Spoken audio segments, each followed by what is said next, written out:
kahit na anong pagsubok o kahit anong unos bagyo ang darating na yayanig sa atin sa pagkatao natin.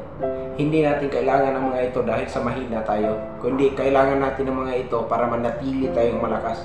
We need this something or someone that we can hold on to, that we can rely on, that we can lean on when times get rough.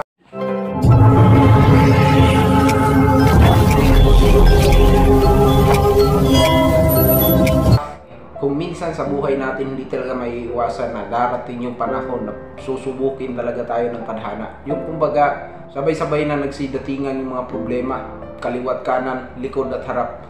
Para bang isang bagyo na yumayanig sa atin at sinusubok yung katatagan natin para manatiling nakatayo.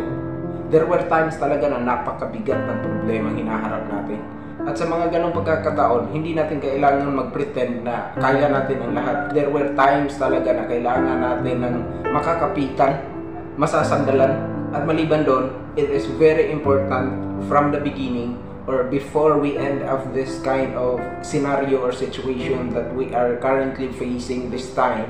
Very important na nakapag-develop na tayo ng strong foundation from the start or ahead of time. Kasi yun yung talagang nagpapatibay sa atin para manatili tayong nakatayo. Kahit na anong pagsubok o kahit anong unos bagyo ang darating na yayanig sa atin sa pagkatao natin. Hindi natin kailangan ng mga ito dahil sa mahina tayo, kundi kailangan natin ng mga ito para manatili tayong malakas. We need this something or someone that we can hold on to, that we can rely on, that we can lean on when times get rough. Dahil mangyayari talaga yan at mangyayari talaga yan sa buhay natin once in a while. At kung malalim ka, maiintindihan mo ang ibig kong sabihin.